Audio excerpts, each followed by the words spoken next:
So what we're seeing today is kind of an abomination to how we started, where God is completely out of the picture. He's not welcome in our schools. Kids get in trouble for having a Bible in our schools. To me, it's amazing. I'm telling you, and we're asleep to it. So we've been given much, therefore much is required. So I'm going to briefly cover some of the issues we have. One of them, I'm convinced, is a lack of a death penalty for many of our states. And I know you might think this is political. It is not. The command we received in Genesis chapter 9, this is the command to Noah, the nations that we're going to pick up after the flood. You know, so this is, he only says very little in Genesis 9. The instruction he gives to Noah and his son to start the new earth, basically. And this is just a glimpse of it. Genesis 9, 5 and 6, and I will require the blood of anyone who takes another person's life. If a wild animal kills a person, it must die. And anyone who murders a fellow human must die. If anyone takes a human life, that person's life will also be taken by human hands. For God made human beings in his own image. So he has this, and then he goes on to say, be fruitful and multiply. Okay, so and I want to back this up with the why. Sometimes we don't always get a why about why God says this or why God commands this. But in Numbers chapter 35, we read the why God tells us to get rid of people that kill other people. And I think this is clear, and I don't think this is unique to Israel. If you just bear with me, I'll read from Numbers 35, verses 30 through 33. All murderers must be put to death, but only if evidence is presented by more than one witness. No one may be put to death on the testimony of only one witness. Also, you must never accept a ransom payment for the life of someone judged guilty of murder and subject to execution. Murderers must always be put to death, and never accept a ransom payment from someone who has fled to a city of refuge, allowing a slayer to return to his property before the death of the high priest. This will ensure that the land where you live will not be polluted, for murder pollutes the land, and no sacrifice except the execution of the murderer can purify the land from murder. So if you want to get a glimpse of why our nation is corrupt and polluted, I'm submitting to you, my friends, that we haven't been doing what we're supposed to be doing. The death penalty has been in place for many years, back in our history, but in somewhere in the 1900s, states started removing it. And so we stopped doing what I feel is necessary to ensure that the land where you live will not be polluted.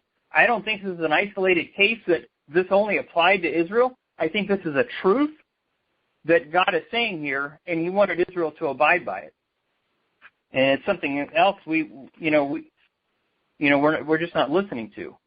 So I'll go on. Lack of a death penalty, mass abortion, and we don't need to say anything about mass abortion. It's going on, and many people are suffering because of that. Not taking care of the homeless. So our welfare is not compassion. It's slavery.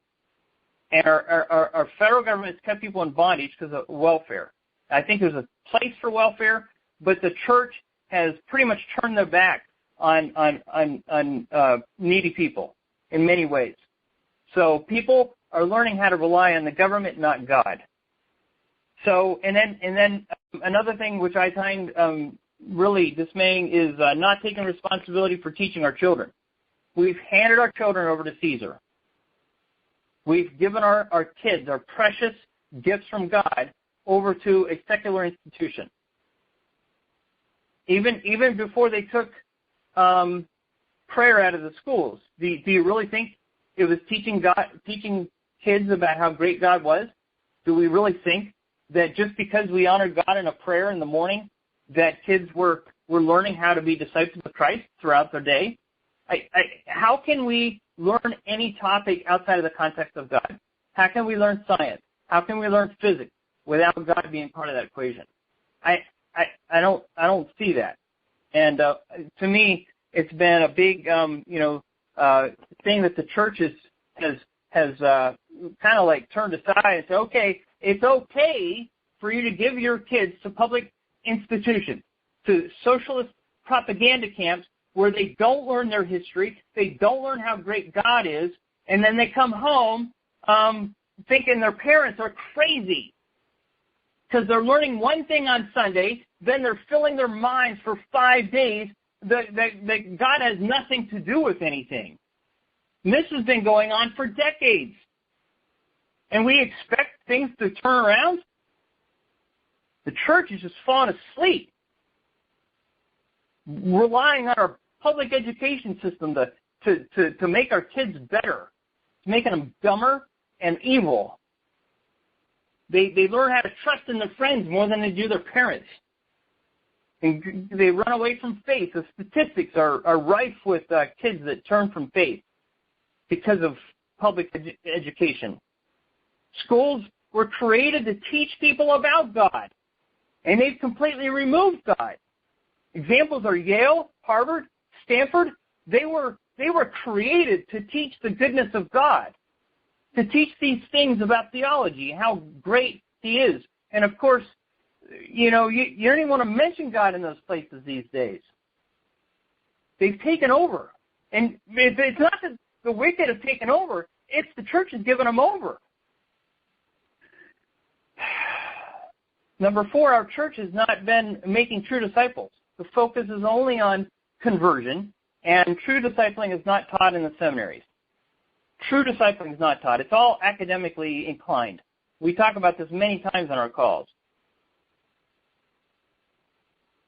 So that's, in a nutshell, our spiritual heritage and the reasons I say God, is judging us. I think we are under His judgment. And I think it's just